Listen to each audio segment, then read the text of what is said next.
வணக்கம் வீவர்ஸ். இந்த வீடியோவில் நம்ம என்ன பார்க்க போகிறோம்னா ஆடாத்தொடை இலையினுடைய பயன்கள் பற்றி தான் பார்க்க போகிறோம். ஆடு சாப்பிடாத இலை, அதனால தான் இதுக்கு ஆடாத்தொடை இலைன்னு பேர் வந்துச்சு. நிறைய செடி கொடிகள் எல்லாமே சாப்பிடும், ஆனால் இந்த இலையை மட்டும் ஆடு சாப்பிடாது. அதனால தான் ஆடாத்தொடை இலைன்னு பேர். இதை ஆயில் மூலிகைன்னு சொல்லுவாங்க. ஏன்னு பார்த்தீங்கன்னாக்கா எல்லா மரச்செடி கொடிகளும் பார்த்திங்கன்னா கார்பன் டை ஆக்சைடு எடுத்துக்கிட்டு ஆக்சிஜனை கொடுக்கும். அதில் இந்த ஆடாத்தொடையை பார்த்திங்கன்னா ஆக்சிஜன் லெவலை அதிகமாக நமக்கு கொடுக்கும். அதனால தான் இதை ஆயில் மூலிகைன்னு சொல்லுவாங்க. இந்த இலையை பறிச்சுட்டு கழுவிட்டு நிழலில் நல்லா உலர்த்தி பொடி பண்ணி வச்சுக்கிட்டு ஒரு ஸ்பூன் அளவுக்கு ஒரு டம்ளரில் போட்டு நம்ம கலக்கி குடிச்சிட்டு வந்தோம்னா நுரையில் இருக்கக்கூடிய சளியெல்லாம் வந்துடும். மேலும் இதை ஒரு 6 மாதம் தொடர்ந்து சாப்பிட்டுட்டே வந்தோம்னா சைனஸ், ஆஸ்துமா, நுரையீரல் பிரச்சனை ஃபுல்லாக கம்ப்ளீட்டாக சரியாயிடும்.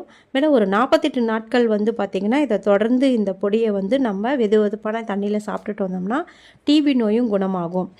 மேலும் ஆடாத்தொடை இலை, அது கூட ஒரு 10 துளசி இலை, ஒரு 4 குப்பைமேனி இலை சேர்த்து வெது வெதுப்பான தண்ணியில் இதை போட்டு ஒரு 1/2 hour கழித்து அதை வடிகட்டி நம்ம சாப்பிட்டுட்டு வந்தோம்னா நம்ம உடம்புல இருக்கக்கூடிய நச்சுத்தன்மை நீங்கும். எனவே இந்த ஆடாத்தொடை இலையை பயன்படுத்தி பயன்பெறுங்கள் மக்களே. Thank you viewers.